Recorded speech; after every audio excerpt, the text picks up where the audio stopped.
The capitalist free traders,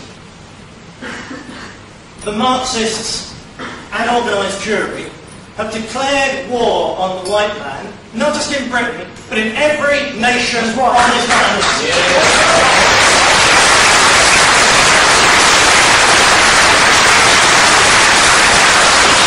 But this nonsense about gas chambers is exposed to the total lie. What do you want to do, send them all home? Yes. You would force them to go whether they want to go or not, whether they were born here or not, wouldn't Ultimately, you? yes. Meet Phil Edwards, the BNP's national press officer. Party members call him the Doc on account of the fact he has a PhD. This is the Doc talking about black people. It's not a question of whether we like or dislike them, it's a question of whether they, as a racial group, are of any danger, shall we say, to the peace, stability and the indigenous culture of Britain, and we think that they are. That was an extract from a recording of a private telephone conversation between Phil Edwards and a university student back in January 2005. The student contacted Sky News after taking part in a weblog on our website. He felt there was a difference between what Phil Edwards said in public and in private. Do you actually work, or are you a student? I'm a student, yeah. Yeah. I mean, when you go to work and you pay taxes, imagine paying all that tax to give money to single parents in London who've got 3 or 4 black kids. I don't care whether their kids are black or white, to be honest. Well, you should do. Why? Well, because the black kids are going to grow up dysfunctional, low IQ, low achievers, drain on welfare benefits in the prison system, and probably go and mug you.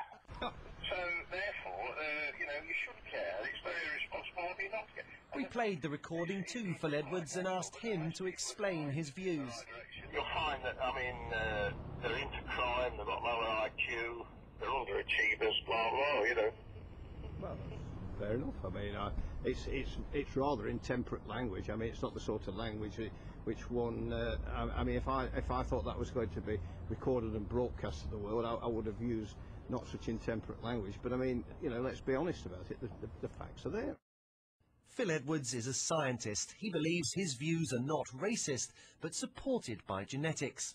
The point of the matter is this, that people in black or sub-Saharan Africa have been not under the same, shall we say, pressures of selection that we have in this part of the world, and that has made, on average, our people slightly more intelligent. Now that can be seen quite clearly if you look at, say, the history of black Africa. I mean, there have been certainly no great civilizations that have ever formed in sub-Saharan Africa, no great science, I mean, for instance, to put it crudely, there's no black Mozart, is there?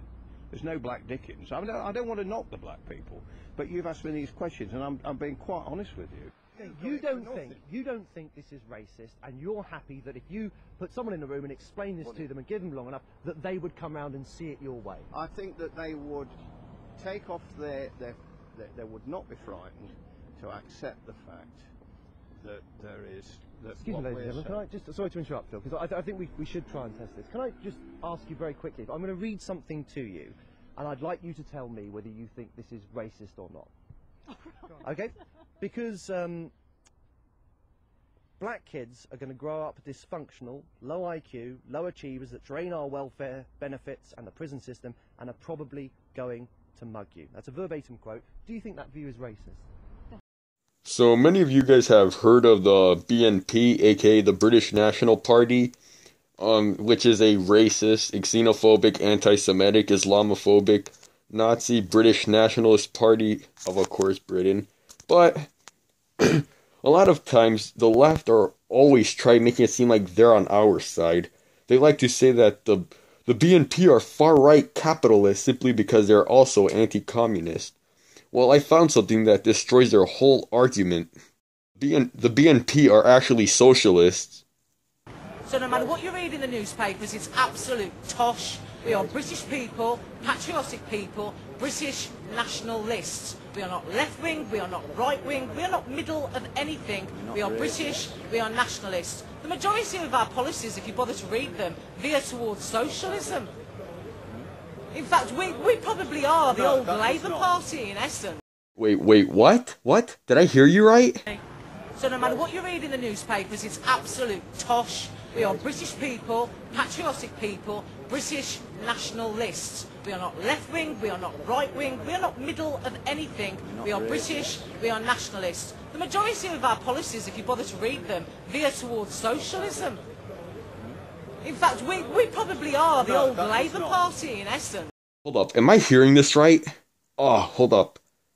So no matter what you read in the newspapers, it's absolute tosh. We are British people, patriotic people, British nationalists. We are not left-wing, we are not right-wing, we are not middle of anything. We are British, we are nationalists. The majority of our policies, if you bother to read them, veer towards socialism. In fact, we probably are the old Labour Party in essence. You have it. They're not even far right, and and they're socialists. So no matter what you read in the newspapers, it's absolute tosh. We are British people, patriotic people, British nationalists. We are not left-wing, we are not right-wing, we are not middle of anything. We are British, we are nationalists. The majority of our policies, if you bother to read them, veer towards socialism. In fact, we probably are the old Labour Party in essence.